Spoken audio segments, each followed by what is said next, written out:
I'm Steve, and this is my friend Gerard on mandolin. This is my friend Jim on the banjo, and John is doing sound and playing bass.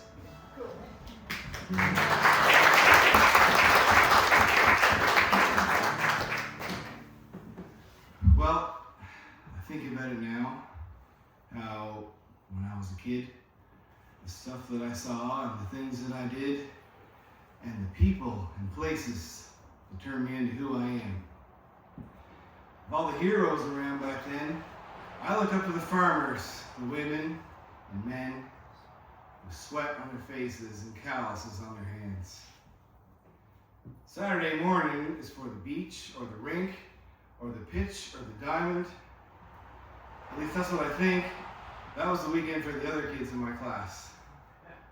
I was up in the morning at the crack of day for bologna and eggs and Nescafe, and then Dad would sharpen the saw and I'd mix the gas. Well, he'd grab the axe and the oil and the lot. We'd jump in the truck and off like a shot to the cutting and the liming and the piling and the logs and the brush. Then we'd stop for coffee and tighten the chain, sit on a stump, and Dad would explain the waxwings, warblers, sparrows, and swallows and thrushes. And just sitting there, me and my old man, eating PB&Js with balsam hands, we could talk without barely speaking a word. And those are the moments that my memories are fond. Thicken the glue and form the bond. Just me and my dad, and the wind and the trees and the birds. Thanks so much.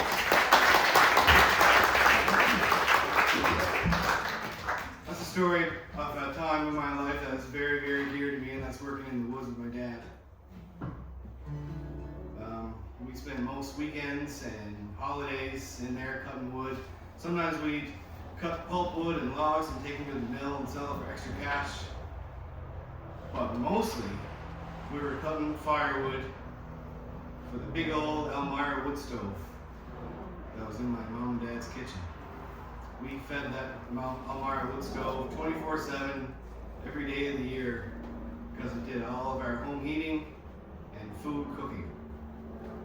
And still to this day, I go back there every fall, take a week off work, fly back home, me and my dad cut and block and split and pack wood to get him set up for the winter.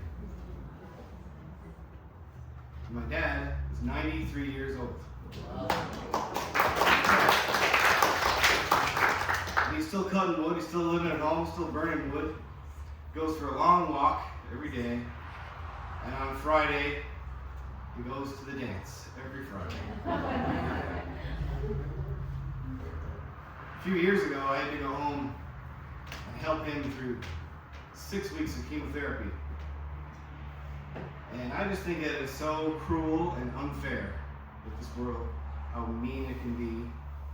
And a man could live into his 90s and go through 6 weeks of chemotherapy and come out the other end still with better hair than me. It's just so unjust.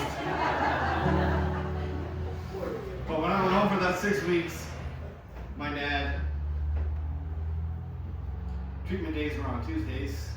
Wednesdays he was feeling pretty ill. Wednesday, a little bit better. Thursday, better still. But by Friday, he was ready to go to the St. Peter's Ceilidh. And that's what we did for 6 weeks in a row. We went to the Ceilidh, and we just had a wonderful time. The first Ceilidh, this is the kind of man my dad is. I noticed that he was sitting there drinking 7-Up out of a plastic 7-Up bottle. And when I went to the canteen, all they had at the canteen was canned 7-Up.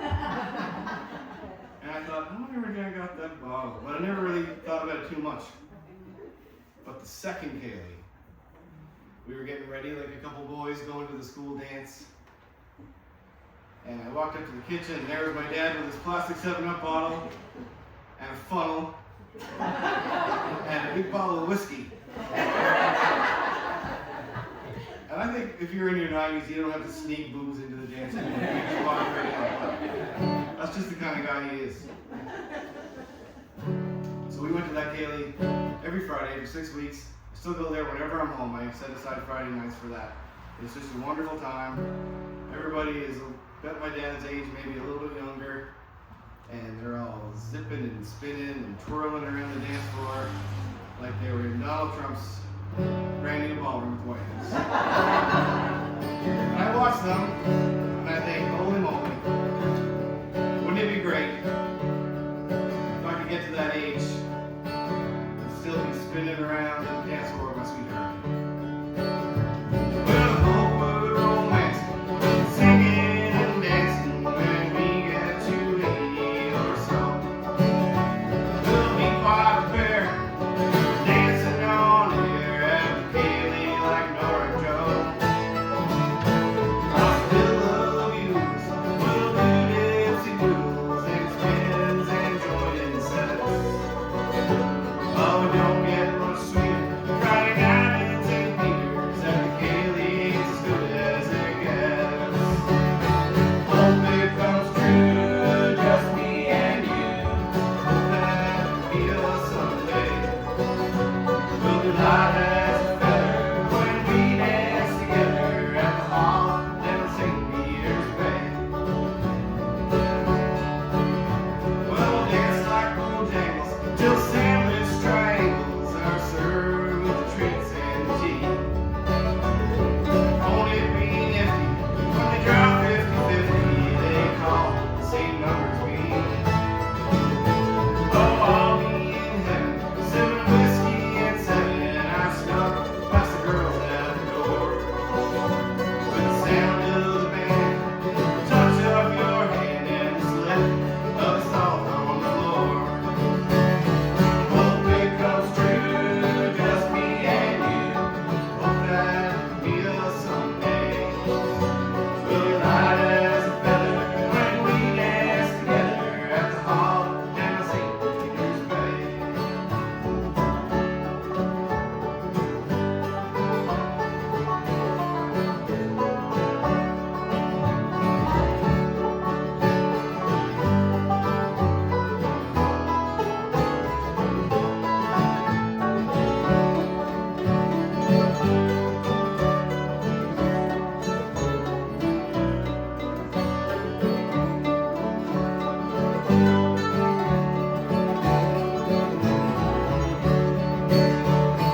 Hope it comes true, just me and you.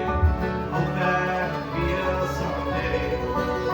We'll be light as a feather when we dance together at the hall down at St. Peter's Bay. Well, I hope we're romancing, singing and dancing when we get to 80 or so. We'll be quite prepared, dancing on air at the Kaylee like Nora and Joe. I'll still love you, we'll do dipsy doodles and spins and joining sets. So we don't get much sweeter. Friday night in St. Peter's at the Kaylee's as good as it gets. Hope it comes true, just me and you. Hope that it'll be us someday. We'll be light as a feather when we dance together at the hall down St. Peter's Bay. We'll be light as a feather when we dance together at the hall down St. Peter's Bay.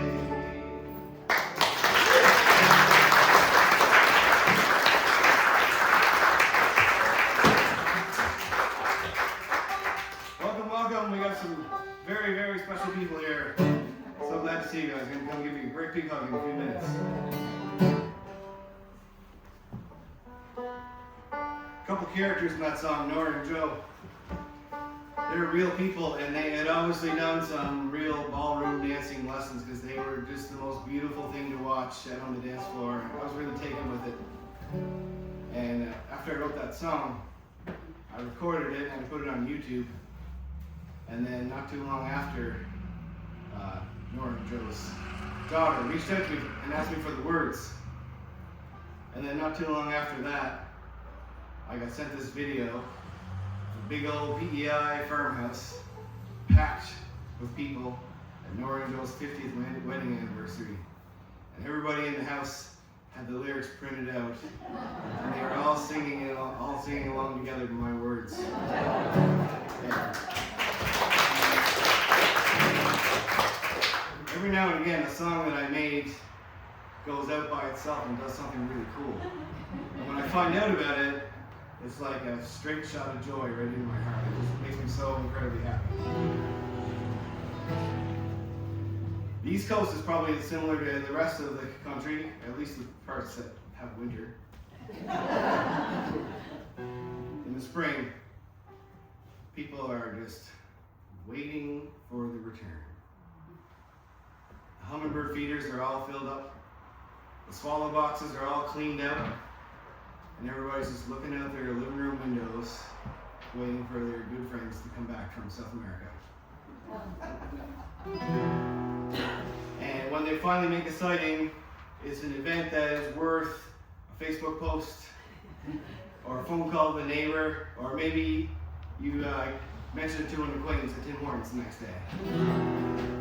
I wrote this song about my favorite friend that comes back every spring.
right around 1996, a 1972 Volkswagen bus, orange in color, by the name of Hal, drove up my parents' driveway. A couple of my best friends on the whole planet got out, Caitlin and Emma. Me and my mom and dad walked out into the yard. Kate and Emma and my mom and I got together in front of that van, and my dad took the picture.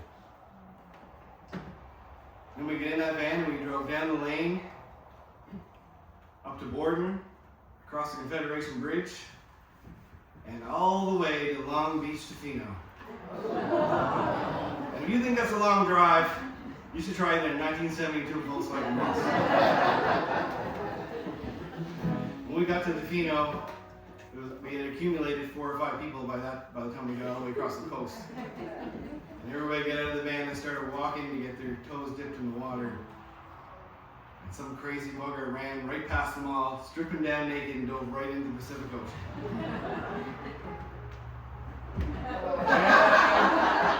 That might have been me, and it was October. So it was a little bit chilly.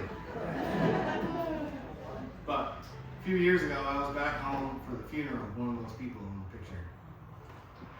And I was hanging at my mom and dad's house. And didn't I find that picture that my dad took all those years ago? And when I looked at it, I was just absolutely overcome with emotion. Mostly because I could see how skinny I used to be, and how much hair I used to have. But staring at that picture, just all those memories of that cross-country epic trip just all came rushing back. And just, not even that, just the time in my life when I was young and carefree and thought I still knew everything in the whole world. Didn't seem, I wanted to take that picture with me at my dad's house, but it didn't seem right to remove the physical photograph. It seemed like it belonged there. So I took a picture of it with my phone. And I wrote this song. Got a picture of the photograph. Took it with my phone. Creepies in a pot and baby left home. Took some days, said goodbye. Here folks are best. Drove down the lane, then we headed west.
song's got a picture of a photograph, obviously. And it's on my album Sugar Love, which is at the back if you're interested.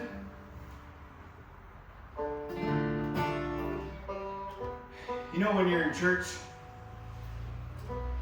and the time comes where everybody turns around and shakes hands and says, "Peace be with you." I'm talking pre-COVID here. And maybe you have to be Catholic to understand that, but let's say you turn around and you're in an old country church just like this, and you turn around and you shake hands with an old country farmer who's in his 90s, and he's got a sweet smile and kind eyes, and you shake his hand, and your entire arm, fingertip to elbow disappears into this massive farmer's mitt. And you can tell, even with his sweet face, he can stand up and crush everybody in the room, because all he ever did in his entire life was work. My grandfather was a guy like that. He worked in lumber camps all up and down the eastern seaboard down into the U.S. When he wasn't doing that, he did the harvest excursion, which when the East Coasters got on the train, they traveled across this country, helping all the other farmers with their harvests. When he wasn't doing that, he was a formidable champion boxer in Maine and in Brunswick and Nova Scotia BDI. Well, I never got to know that man. I only know the old man that passed away in my kitchen when I was 8 years old. But I always wish that I could go back in time and work with him in those lumber camps, be in his corner for one of those boxing matches. His fight name was Tiger Jack Summers.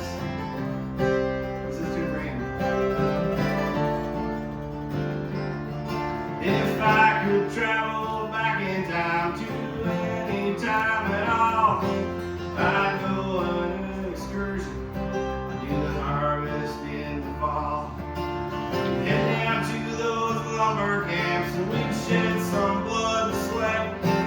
We'd leave a pile of lumber they wouldn't soon forget. He was a big man, he had swollen hands from labor and fighting time. He was an able lad, worked for all he had, and I wish I could have known him. He was in his prime.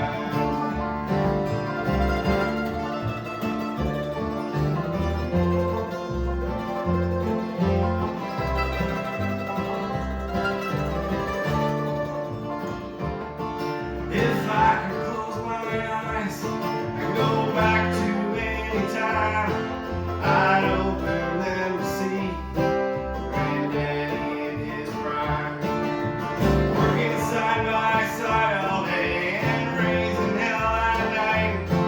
Be the cut man in his corner for every single fight. He was a big man, he had swollen hands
and take away the evidence of who we were way back in the day.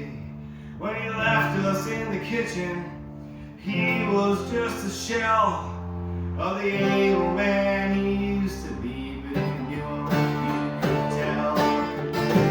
He was a big man, he had a swollen hand, from labor and fighting and time.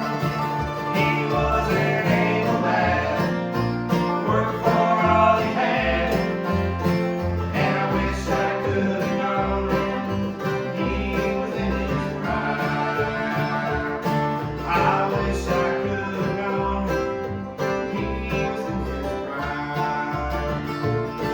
I wish I could have known him. He was in his prime.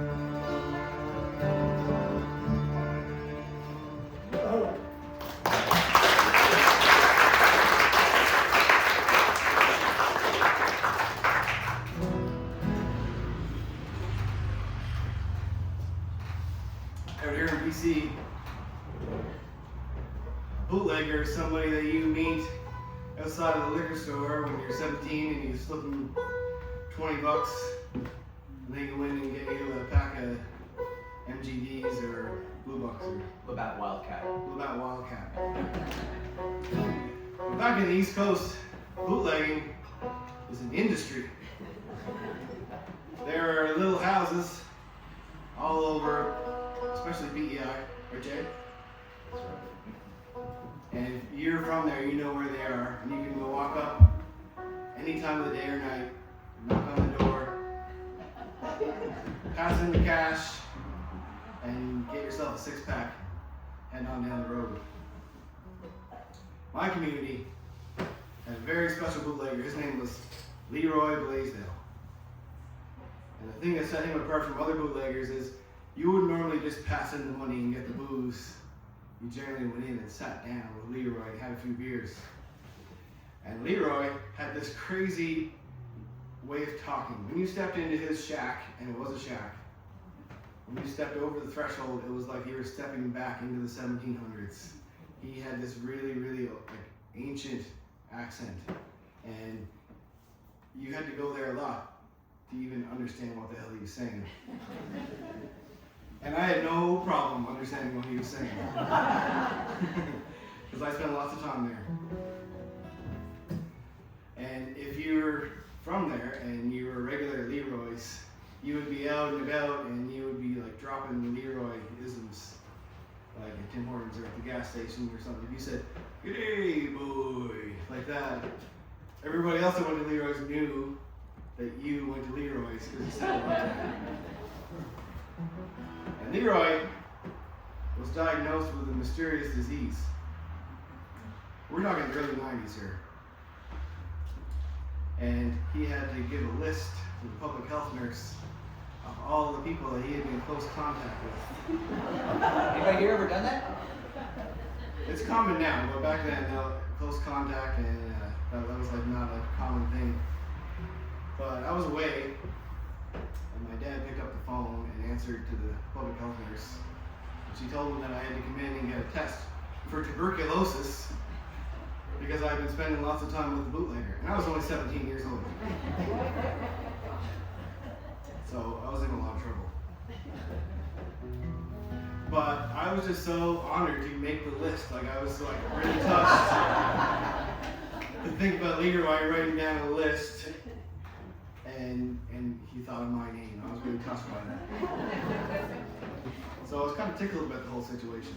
But my boss at UAP Napa Auto Parts, he was really worried that I had been spreading tuberculosis to all the clientele.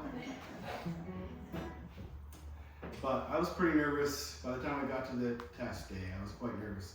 But I walked into the Montague Hospital, and when I walked through the doors, there in the waiting room was my dad, and my uncles, and all my cousins, the parish priest.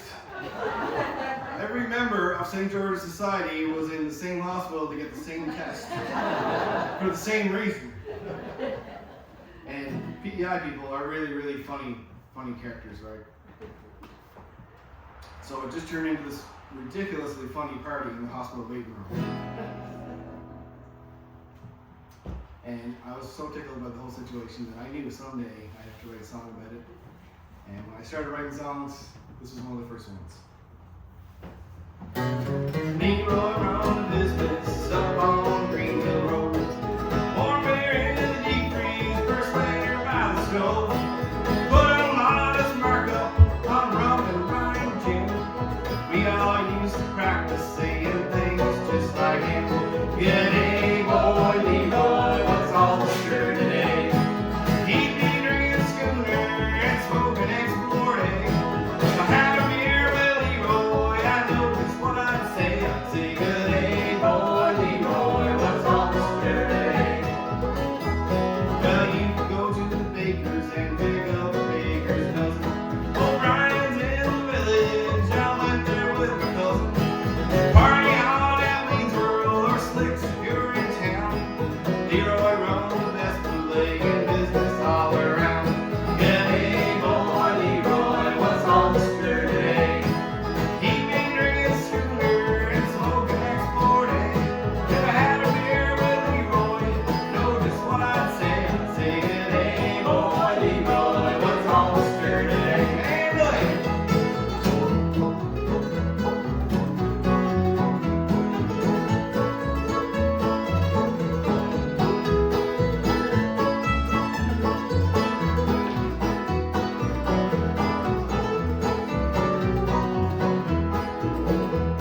Well, Leroy was a neighbor behind the field across the creek. I was proud to get the call from a nurse that he got sick.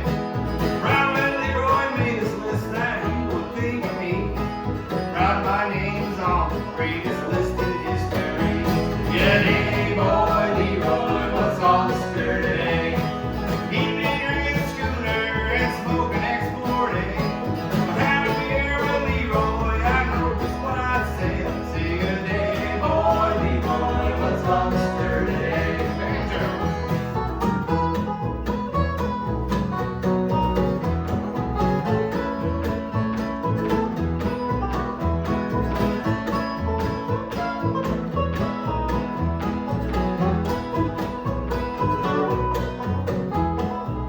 Pretty good. There's a party at the hospital, we're all here for the test. You can tell of all the clientele that Leroy liked us best. There's foolishness and stories, all the boys that are here. Just like down at Leroy said, no one's drinking beer. Good day, boy, Leroy, what's all the stir today? He'd be drinking schooner and smoking export egg. If I had a beer with Leroy, I know just what I'd say. I'd say, good day, boy, Leroy, what's all the stir today? Oh, that boy. Good day, boy, Leroy, what's all the stir today? I hickey, not crookily. Good day, boy, Leroy, what's all the stir today? Good day, boy.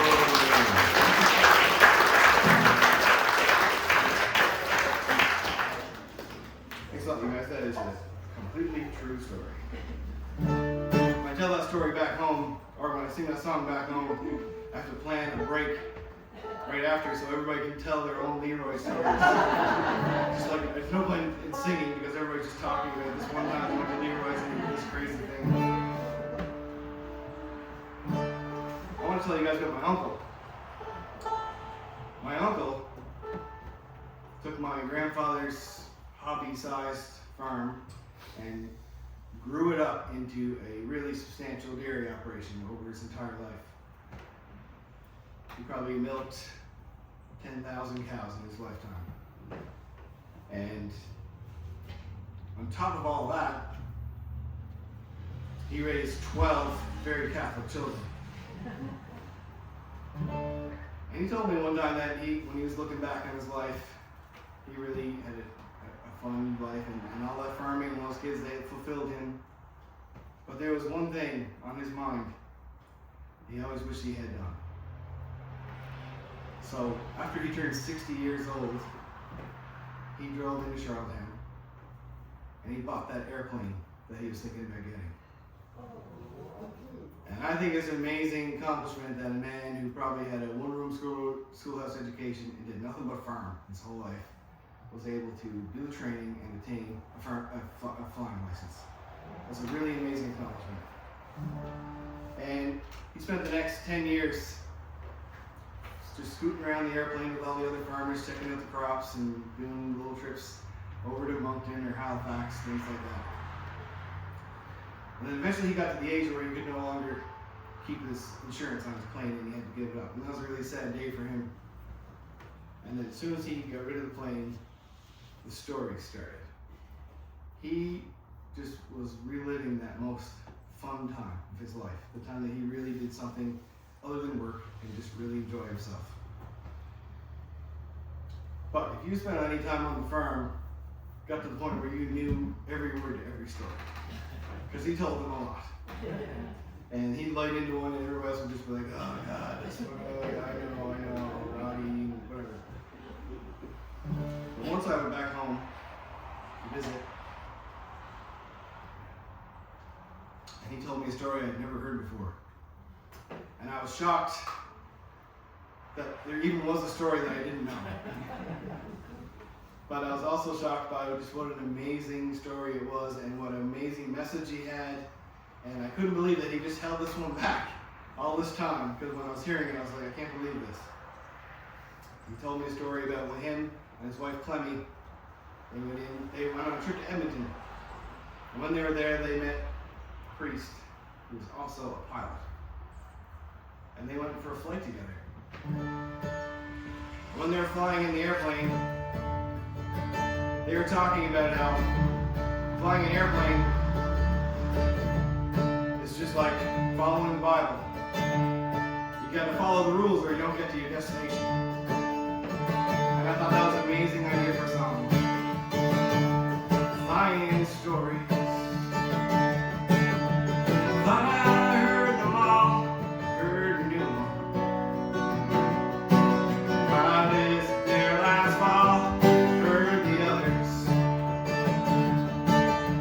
1,000 times at least. This one's different. About flying with the breeze. Keep your wings level. Keep your nose.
I'm gonna sing a whole bunch of songs about my Uncle Charles because he was very, very important to me in my life.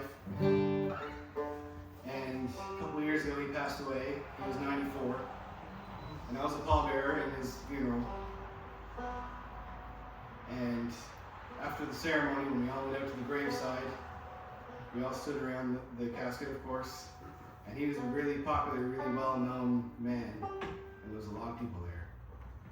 And at the end of the ceremony, when they were all putting ashes and flowers on the casket, they were playing that song. And that's another time when my song that I made went out and did something cool by itself. And it's really, really a special moment for me. My family farm back in PEI has an old structure. It was there when my family moved in, which was 6 generations ago. An old barn. And it was so old and dilapidated even when I lived there that we weren't allowed to play in there because it was about to fall down at any minute. Or maybe my cousin was growing weed in that barn. I'm not sure, but either way, we weren't allowed to go in there. After we moved away, my cousin called me and he told me that the guys on the farm decided to tear that old barn down before it fell. And they went down and they got the big old tractor and they brought it up and they hooked some chains around the big old beams and they gave it a tug. And they thought that barn was just going to topple right over. But it did not budge 1 inch. Because it was built in the old-fashioned way of construction. Before nails were even invented, it was pinned together with the big old bended knees out of the forest and the big old beams. But the Summerses are a stubborn bunch. They went down to the farm and they got the big old Massey. And I don't know if you guys know about tractors, but Massey Fergusons are the best ones. And they brought the big old Massey up and they hooked up the chains. And still that farm did not budge 1 inch. They couldn't budge it. And when my cousin told me that story, I just absolutely loved it. I just loved the idea of this old falling down old structure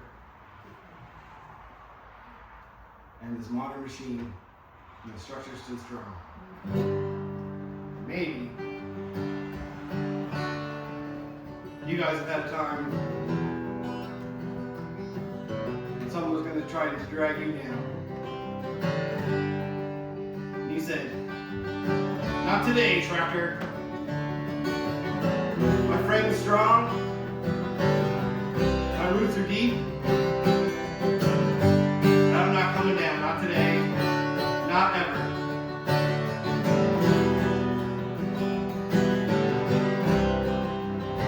The sing-along part